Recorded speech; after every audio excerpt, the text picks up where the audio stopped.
score. This is Operation Flashpoint is a military game. It's about being a US Marine in a real combat situation.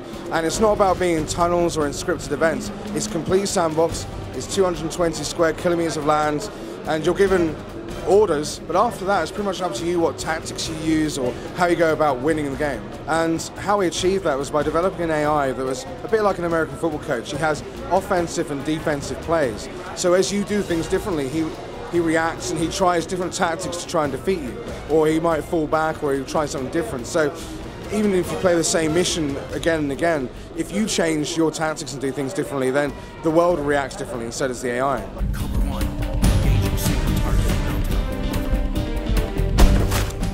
220 square kilometers of land, especially on a cross-platform game, is a tricky thing to do. And we really wanted to have such a large area because modern weapon systems, have a much bigger range than you're normally used to seeing in an FPS. And the number of different environments, woodlands, river valleys, urban environments, give you different tactical challenges. Obviously, in this huge environment, with and it's a real military sort of situation, there are lots of vehicles for you to use. You have to have tracked vehicles with APCs and anti-tank weapons, tanks, wheeled vehicles and helicopters and boats. All the things that a modern military force will bring with it to wage a war. Probably one of the biggest technical challenges in Operation Flashpoint has been kind of showing you the actual effect of a big weapon system. So the kind of destruction it has on a building or a person or a vehicle, and the fact that once a big howitzer shell or a grenade goes off, the effect doesn't just disappear within a couple of seconds. The effect will hang around for 10, 20 minutes, smoke and dust and debris in the air, or for a thing's burning, it'll burn for hours. So it's a lot to try and pack into one game.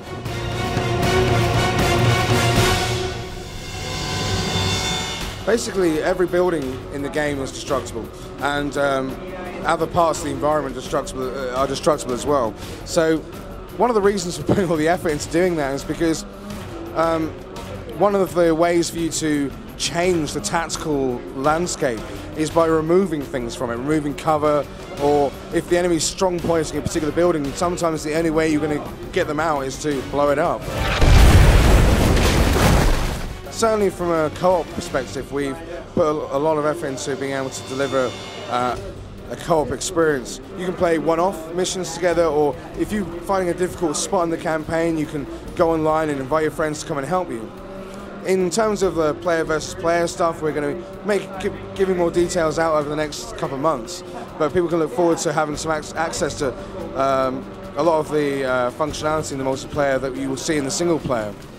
In terms of the ongoing content afterwards, Codemasters is making pretty big commitments to support the game for a long time afterwards with download packs and additional content. Well, we're looking at summer of this year. We're going to give a specific date very, very soon, in the next few weeks in fact. And the target platform as well, we're going to be out on PS3, 360 and PC.